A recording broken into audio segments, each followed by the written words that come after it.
এই সময়ে সরকারের নির্দেশনায় বন্ধ থাকা ক্ষুদ্র ব্যবসা প্রতিষ্ঠানগুলো তাদের ইন্স্যুরেন্স কোম্পানি থেকে ক্ষতিপূরণ পাওয়ার সম্ভাবনা সৃষ্টি হয়েছে। গত 15 সেপ্টেম্বর এক রায়ে হাইকোর্ট এই নির্দেশনা জারি করে। ইন্স্যুরেন্স কোম্পানিগুলো এই রায়ের বিরুদ্ধে আপিল না করলে অথবা আপিল করে পরাজিত হলে 3,70,000-এর বেশি ক্ষুদ্র ব্যবসা প্রতিষ্ঠান তাদের ক্ষতিপূরণ দাবি করতে পারবে ইন্স্যুরেন্স কোম্পানিগুলোর কাছে। এদিকে ব্রিটিশ বাংলাদেশি ব্যবসা প্রতিষ্ঠানগুলোর অনেকেরই এ ধরনের ইন্স্যুরেন্স করা নেই। বিজনেস ইন্স্যুরেন্সের সুবিধাও তারা গ্রহণ করেন না। আইনজীবী ও অ্যাকাউন্টেন্টদের সাথে কথা বলে এ বিষয়ে রিপোর্ট করেছেন জাকির হোসেন কয়েস।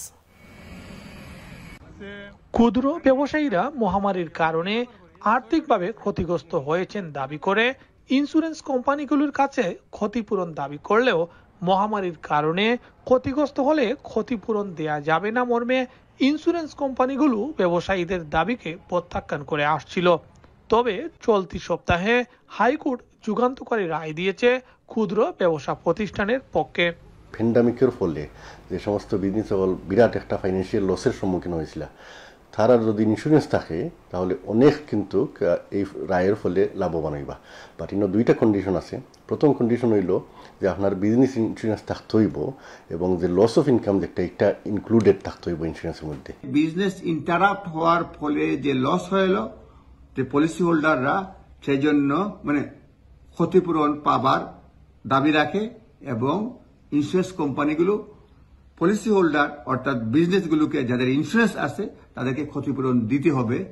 তবে ইন্স্যুরেন্স কোম্পানিগুলোকে আপিলের সুযোগ দিয়েছে হাইকোর্ট। কোম্পানিগুলো আপিলে না গেলে ক্ষতিপূরণ পাবে ক্ষুদ্র ব্যবসা প্রতিষ্ঠানগুলো। হাইকোর্টে রায় দিয়েছে, কিন্তু ইন্স্যুরেন্স যারা কোম্পানি তারা কিন্তু এটার এগেইনস্টে আপিল করতে পারে। যদি আপিল করে তাহলে কি রায় হবে এটা আমরা এখনো জানি না।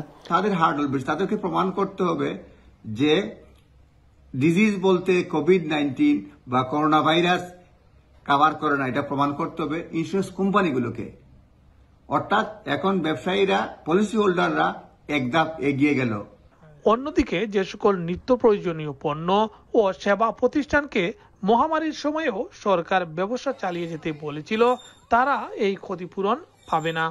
যে সমস্ত বিজনেস এসেনশিয়াল প্রোডাক্ট অথবা সাপ্লাই দিয়েছে তারা কিন্তু গভর্নমেন্টের যে অর্ডারের আন্ডারে তারা কিন্তু খোলা থাকার কথা, তারা ক্লেম করতে পারবেন না।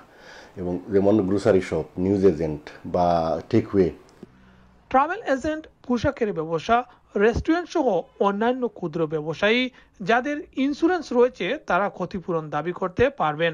যারা বন্ধ ছিল এবং গভর্নমেন্টের কোনো পারমিশন ছিল না ওপেন রাখার, যেমন রেস্টুরেন্ট ব্যবসা 2-3 মাস বন্ধ ছিল, তারা যদি ইন্স্যুরেন্সটা করে তাহলে তারা এটা পেতে পারে।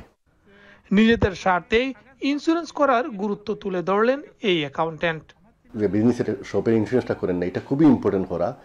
কারণ শুধু এটা লস অফ ইনকাম না, আপনারা যদি কোনো এমপ্লয়ি কোনো সময় এমপ্লয়ারের বিরুদ্ধে কোনো আইনগত ব্যবস্থা নেন তাহলে ইন্স্যুরেন্স না থাকলে কিন্তু এই বিজনেস বিরাট একটা ফাইন্যান্সিয়াল লসের সম্মুখীন হতে পারে।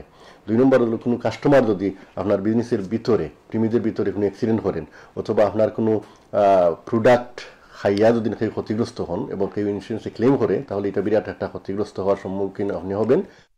অভিজ্ঞরা মনে করছেন ইন্স্যুরেন্স কোম্পানিগুলো আপিলে পরাজিত হলে 3,70,000 ক্ষুদ্র ব্যবসা প্রতিষ্ঠান প্রায় 1.2 বিলিয়ন পাউন্ডের বেশি অর্থ ক্ষতিপূরণ পেতে পারেন।